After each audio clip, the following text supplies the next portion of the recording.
As someone who's never really been in the split-second decision-making games but loves the thrill of action, Ghostrunner really surprised me. It's the kind of game you've probably heard of, maybe even seen in passing, but didn't really think I'd actually be into. Fast-paced, one-hit-you're-dead combat action platforming may sound frustrating, and to be fair, it absolutely is sometimes. You will scream BS at your screen more than once, I can assure you. But what I found, once it clicks, oh boy it clicks. It's like the thrill of Souls combat, but stripped down to a tighter, faster Cyberpunk package. And once that satisfaction hits, when you land a perfect run after dying the last 20 times, it's truly hard to put down. Honestly, I didn't expect to get hooked, but now I can't stop. And I certainly don't think you will either. You play as Jack, the last surviving Ghostrunner, a cybernetic warrior created to protect Dharma Tower, the last bastion of humanity after a global collapse knows to burst. You are part of an elite force meant to preserve order. That order collapsed when Mara, the Keymaster and Adam's former ally, led a brutal uprising. Most of your kind were wiped out, Adam was killed, and you were left for dead. Years later, your broken body is recovered and reactivated by a rogue named Zoe, now guided by the architect with fragmented memories in tow, and driven by a renewed sense of purpose, you must ascend to the summit of Dharma Tower, confront Mara, and liberate his people from her titanic rule. The story isn't groundbreaking, but I've got to admit, it kept me interested. It is a good job of giving your actions weight and building a dystopian world that feels both desperate and alive, even if a few of the story beats could be a little bit predictable at times. But it's paced well enough to where it won't matter. I especially like the ideological clash between Mara and the Architect, both convinced they know what's best for humanity but never really right.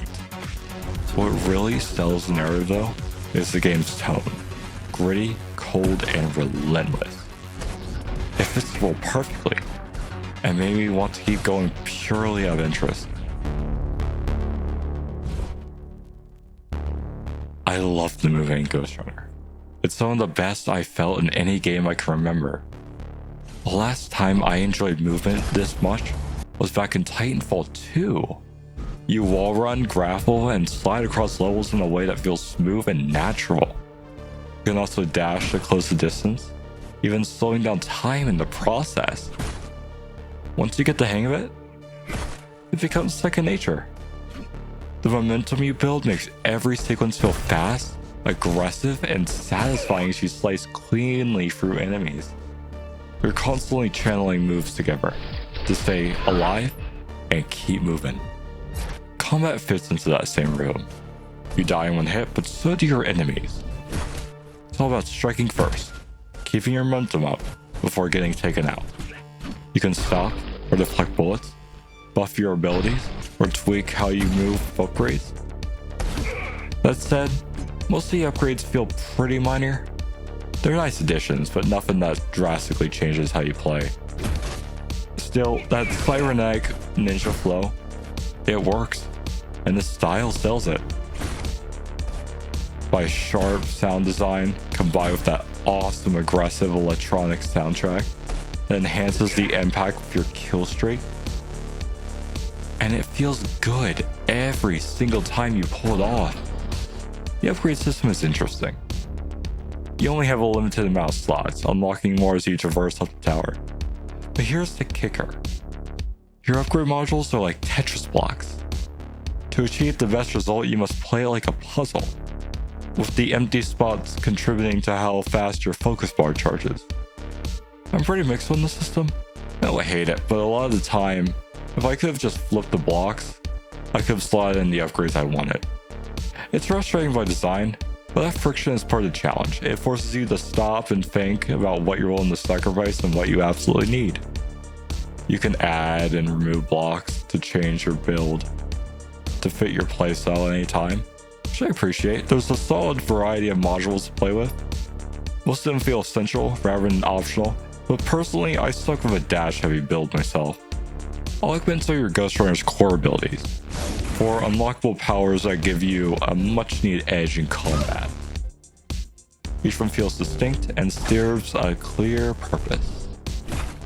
Tempest is a force blast that sends enemies and projectiles flying. It's great for clearing space when you're overwhelmed or just want to throw someone off a ledge. Link is your enemy move, letting you dash forward in a straight line and cut through your enemies all at once. If you line upright, you can end the entire fight in one clean swipe. Surge fires a wide energy wave right in front of you. Perfect for ranged enemies or tight corridors. It's not as flashy as the others, but it's certainly reliable. Overlord turns your enemies against each other for a short period. Pretty much the mind control you see in any other game. They all run on a cooldown tied to your focus bar, which recharges as you move and kill. All of them are used in different situations, and can be upgraded.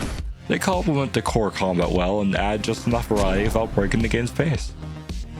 New enemy types are introduced at a steady pace. Each one adds a distinct challenge that requires you to adapt your strategy. The game manages the pacing well, layering new mechanics without overwhelming you. It gives you enough time to initialize the behavior of each new threat before introducing the next, creating a smooth learning curve that keeps the experience interesting. Make no mistake, Ghostrunner is hard, like die 30 times in the same room hard. But for the most part, it's fair. When you die, it's usually because you messed up, not because the game cheated. I say that, but when the wardens show up, or as I call them, the ninjas and the mechs, these enemies don't hesitate. They'll snipe you without warning. It's like getting hit by a brick wall. And with the mechs, I mean that quite literally.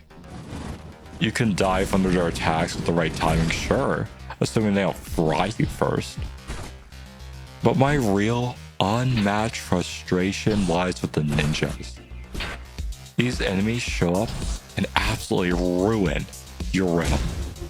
You can't just slash them like everyone else. Oh no, that would be too easy. You have to parry their attack, and not just any parry, a split second blink and you miss it parry. I swear, the timing window is so microscopic. There's probably some tiny visual cue in there picked up on, but by the time I reacted, it was already too late. Every single time. Playing them isn't just hard, it's stressful. When there's just you and one ninja left, the entire fight becomes a tense standoff. I'm sitting here, gripping the controller like I'm in actual samurai showdown. Except I'm the idiot who forgot his training. You know that feeling when you're on your 15th attempt and you finally get past all the enemies, only to die again to this one sword spamming nightmare? That was me. Over and over. And the worst part, I knew I had to do it all over again. I hate them. Deeply, personally. If I could uninstall them from the game. I wouldn't, because they're probably necessary to the overall game design. But man, I hate those ninjas. But credit where it's due. The checkpoint system is generous. And the respawn is instant. You die and you're right back in. No loading screen, no waiting. It keeps you engaged. Even when you're mentally screaming from one of those bastards. Where you would otherwise quit or put down your controller. The game does a very good job preventing you from doing so for this system. That's the push and pull of Ghostrunner. My rage and reward, frustration and triumph, all happening in mere seconds.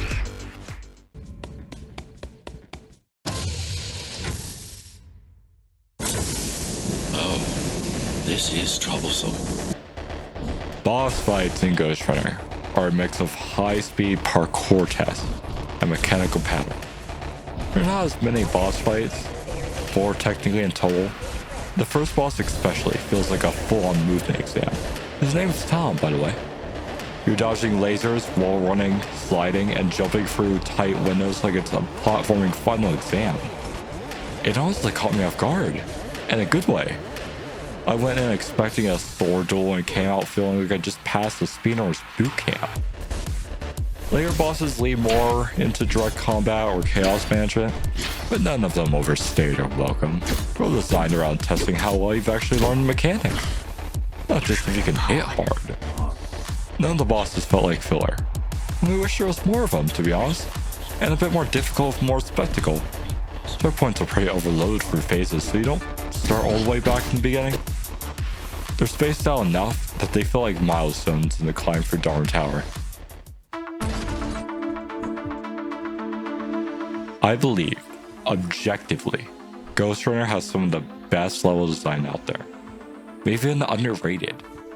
Each stage flows so smoothly that you don't even realize how tightly designed it is until you finish it. There's a rhythm to how it guides you forward without ever feeling forced. Combat zones feel like puzzles with multiple answers. And the game encourages experimentation, while ever saying it out loud. The whole system is built on trial and error, and that works to its strength. It also does a bit to shake things up. You'll encounter locked doors that only open when you hit power boxes with your shuriken and sprint through before they close. There are also collectibles like audio logs, cosmetic items for your katana and gloves, and little bits of backstory scattered throughout. They add texture to the world, a bit more depth if you go looking for it. The world breathes through its atmosphere. If you ever just stop for a moment and look around, there's an impressive amount of detail packed into every corner. Graffiti, debris, glowing signs, broken tech. It's the kind of world that feels like it kept going even when you weren't there. You'll miss a lot while sprinting full speed through levels. That said, I do have a few gripes with the parkour. For one, jumping off and then back onto a rail, you'll just fall right through it. But the game didn't even register you were there. What could have made for some cool moments? Wolverine had similar issues even when I used the dash jump. It often wasn't high enough to get me to where I needed to go. And I'd end up falling short. Also, if I hit a wall from an odd angle, it wouldn't work. These are minor complaints in the grand scheme, but I do hope they're smoothed out in the next entry. Outside the main story, Ghostrunner features 2 additional modes, Wave and Kill Run. Wave mode is a survival challenge that throws increasingly difficult enemy combinations at you in an arena-style setting. It's a solid test of how well you've initialized the game's movement and combat. It's more of what the main game offers, just mixed with roguelite elements. After each round, you'll earn a card that functions like the upgrade modules from the main game, granting passive effects, but without the hassle of playing Tetris. Out of the 2 modes, I found myself enjoying this one more, mostly for its simplicity. You only fail if you quit or die and restart the level. It doesn't overcomplicate things, it knows what it is and it sticks to it. If you enjoy the core gameplay loop and just want to focus on the action without worrying about the small stuff, Wave mode is absolutely for you. Kill Run, on the other hand, is a time attack mode where you race through levels against a ticking clock, making speed and precision absolutely essential. The catch is the base timer isn't generous enough to let you finish a level on its own. You have to constantly pick up time pickups along the way. Miss too many, and it's an instant failure. It forces you into a very specific route, leaving little room for improvisation. It's clearly built for speedrunners who want that kind of tight challenge, but personally, it didn't click with me. You can unlock new skins here, and there's a leaderboard if you're interested in pushing for a faster time, or just climbing the ranks. I'll admit, these extra modes didn't leave as a strong impression on me as the main campaign. They're fine as bonus content, but they feel more like challenge rooms than meaningful additions. Still, if you're looking for more Ghostrunner after finishing the main story, they're absolutely worth checking out. Ghostrunner knows exactly what it is, and sticks to landing. It's a fast, exhilarating action platformer that doesn't waste your time with fluff. It's stylish, satisfying, and surprisingly focused with a couple of accessibility options and a few extra modes to keep you coming back.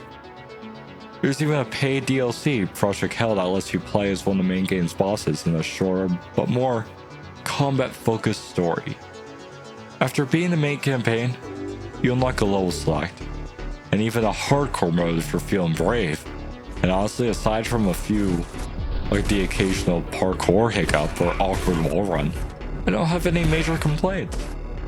Ghostrunner pushed me to improve in a way that few games do, and I came away with a huge amount of respect for what it accomplishes.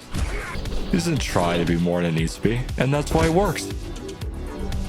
For fans of fast-paced action, tight movement, and a challenge that respects your time, Ghostrunner is so criminally underrated and is absolutely worth playing. So here, at Critical Reset, I give Ghostrunner a 4 out of 5.